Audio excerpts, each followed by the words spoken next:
Fala aí galera, como é que vocês estão? Eu espero que bem. Matheus aqui com o primeiro vídeo de One Piece do canal. Hoje review do capítulo 1158, Hawks vs Herald. Na história de capa, vemos que Ocho, Kiko e Yamato terminam sua visita ao túmulo do herói, que pereceu sem deixar um cadáver, após lutar contra Kaido para proteger Ringo. Ao partirem, o túmulo é revelado como pertencente a Kozuki Mori. Sim galera, o próprio Gekko Moria, mas que em Wano é conhecido como Kozuki Moria. O que se conecta com o fato de a tradução de Gekko ser luar, luz da lua. E embora Gekko, como estamos acostumados, seja escrito como CK e não 2Ks, como é Gekko, que pode ser traduzido como luar, isso pode facilmente ter sido um jogo de palavras do Oda para mascarar até agora o real significado de seu nome. A gente sabe que ele gosta de fazer isso. Se analisarmos o kanji para Gekko, vamos perceber que é o inverso do kanji para Kozuki. Então estava aí na nossa cara o tempo todo e a gente não viu. Com isso, temos a confirmação de que Moria viveu no país de Wano em algum ponto de sua vida, pelo menos por tempo suficiente para se tornar um herói local. Agora nos resta saber qual exatamente é a sua relação com o clã Kozuki. O capítulo continua com o flashback da Era dos Piratas Lendários, onde a bordo do Oro Jackson podemos ver Roger lamentando a saída de Shakuyaku dos Piratas Kuja. Então descobrimos que após sair dos Piratas Kuja e renunciar sua posição como Imperatriz de Amazon Lily, Shakuyaku deixou uma carta para Rayleigh convidando-o a ir ao seu encontro. Porém, ele simplesmente ignorou o pedido por não querer se comprometer com nenhuma mulher. Rayleigh ter ignorado o convite, somado à preocupação de Roger com o estado de saúde de Shakuyaku, já que na última vez em que se encontraram, ele havia percebido que Shaki parecia estar doente. Isso fez com que ele tomasse a decisão ousada de partir rumo a Hachinozu, território dos Piratas Hawks, onde ele havia ouvido que Shakuyaku administrava um bar. Então, avançando um pouco no tempo, há 40 anos atrás, somos levados para a Terra Sagrada de Mary Joyce, onde vemos Garlin, na época ainda um dos Cavaleiros de Deus, em uma espécie de reunião com os Gorosei. Aqui nós podemos ver o São Júpiter em pé à direita, sentados temos o São Nuzuro e o São Warkuri, e em pé à esquerda o São Mars. E quem está faltando aqui é o Saturno,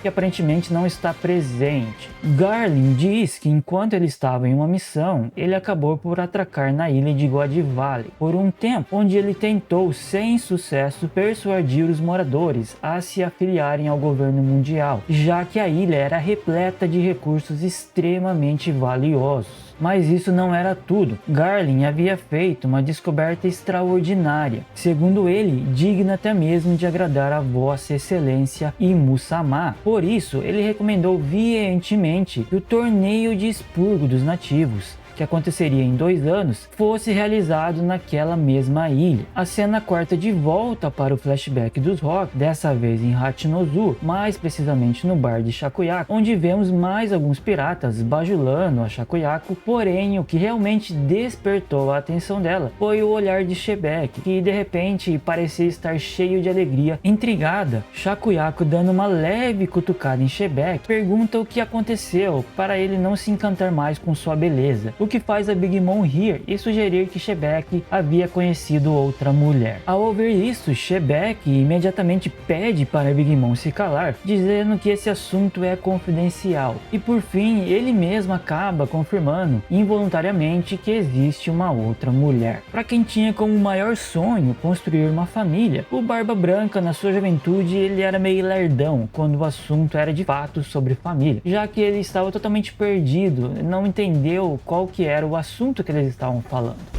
Então Stussy, em seus pensamentos, deduz que a alegria de Shebek parecia ter algo a mais por trás do que somente ter encontrado uma mulher. Ele provavelmente havia também se tornado pai. E sim, meus amigos, aqui estamos falando do próprio Barba Negra. Apesar de existirem teorias pela internet afora que tentam colocar o Bug como um possível filho do Shebek, por enquanto o único filho confirmado pelo Oda é o Teach. Com isso, podemos deduzir, embora não com 100%, 100% de certeza que o Barba Negra nasceu em Hachinozu. Então, quando ele tomou a ilha de Wanzi durante o incidente do Porto Rochoso, ele estava nada mais nada menos do que reivindicando a ilha, que de certa forma seria sua herança. Eu me pergunto por que Rox queria manter em segredo a todo custo a existência de sua esposa e de seu filho. É sabido que Barba Negra possui um corpo estranho. Será que ele nasceu com alguma anomalia ou passou pelo processo de quimerismo durante seu desenvolvimento? Isso ajudaria a explicar as mudanças de personalidade que o Barba Negra possui. O quimerismo é uma condição genética onde um único organismo contém células de diferentes indivíduos e acabam se fundindo durante o seu desenvolvimento, resultando em um indivíduo com dois conjuntos de DNA. E uma das causas do quimerismo é quando dois embriões separados se fundem para formar um único organismo. Foi revelado na One Piece Magazine que o Barba Negra originalmente teria duas irmãs, mas que acabaram nunca sendo utilizadas por Oda, embora sejam só rascunhos, o que impediria Oda de canonizá-las se assim ele quiser. Quem garante que a esposa de Rox não estava grávida de gêmeos e o Barba Negra acabou assimilando o outro embrião, resultando em seu corpo estranho? Talvez desde bebê, Tite já não adormecia e por isso Rox não queria que ninguém soubesse da existência de sua esposa e filho. Então, de repente, os piratas Roger entram no bar com Roger gritando por Shaq, surpreendendo a todos. A tensão imediatamente escalou quando Shebeck partiu para cima do Roger, exigindo saber o que diabos Roger estava fazendo na ilha dele. Porém, Roger, tirando uma com a cara do Shebeck, o interrompeu, lembrando sobre as regras do bar de Shakuyaku, que até mesmo duas lendas vivas deveriam respeitar.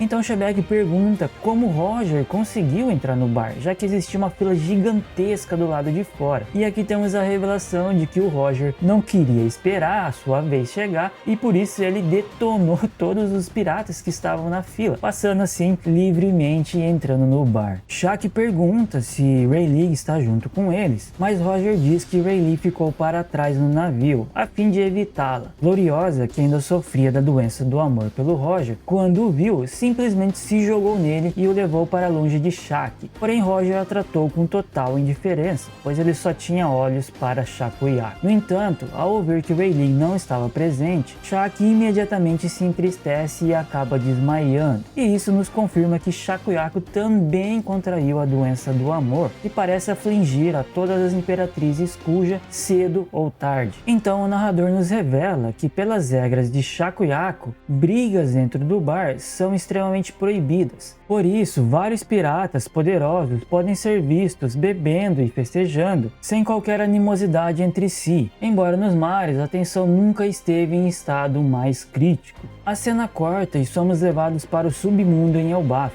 Lá vemos que uma luta colossal está acontecendo entre o Rei Herald e Rox de Shebeck. Loki e Harudin, à distância, assistiam à batalha, tomados de admiração, embora estavam sofrendo para se manterem no lugar, devido às grandes ondas de choque geradas pelo impacto entre os ataques de Herald e Shebeck. Rox, zangado com Harry, diz que ele é um tolo por se deixar ser manipulado dessa forma pelo governo mundial. No entanto, Harry revela que a princípio ele hesitou em prosseguir com a ideia de matar o seu amigo. E assim como vimos no final do capítulo anterior, essa luta foi motivada pela oferta feita pelos Gorosei de finalmente conceder a Elbaf o título de nação afiliada ao governo mundial, caso Harry eliminasse Shebeck. Vemos então um breve flashback de Herald encontrando com alguns humanos de reinos diferentes, e embora eles considerem Herald um bom homem, ainda se sentem ameaçados pelos gigantes. E aqui se inicia a mudança de caráter de Herald,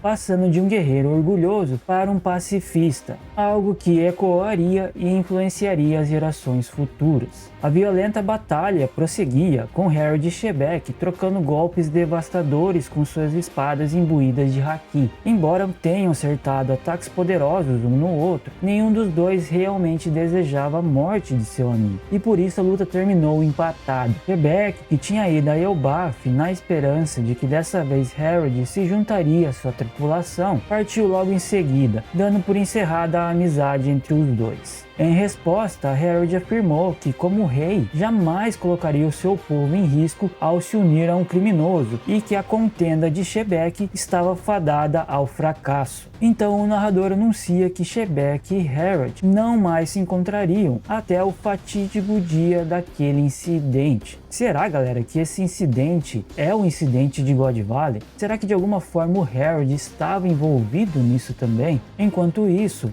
Loki, que idolatrava Shebeck, continuava sentado à beira do mar, aguardando o retorno de seu ídolo a Elbaf, sempre se mantendo atualizado sobre ele por meio dos jornais. Vendo a espera inútil de Loki, Ida, a mãe de Harudin, tentou fazê-lo entender que Shebeck não voltaria mais a Elbaf. Então somos levados ao West Blue em God Valley 39 anos antes dos eventos atuais e um ano antes do infame incidente que levou ao misterioso desaparecimento da ilha. Vemos uma jovem ruiva de aparência delicada, porém o seu rosto não nos é revelado, empurrando um carrinho com 2 bebês também ruivos. Ao presenciarem a cena, os moradores de God Valley expressam o seu desejo de que as crianças cresçam tão inteligentes quanto a mãe. Além disso, se oferecem para ajudar nos cuidados com os bebês, percebendo a ausência da figura paterna. O capítulo se encerra com um quadro focado nas 2 crianças, enquanto um aldeão pergunta seus nomes, somente para a mulher responder então que são Shanks e Shamrock. Não é novidade que ambos são filhos de Garn e hoje ocupam lugar entre os Gorosei. Porém isso sugere que a jovem ruiva é sua amante e moradora de God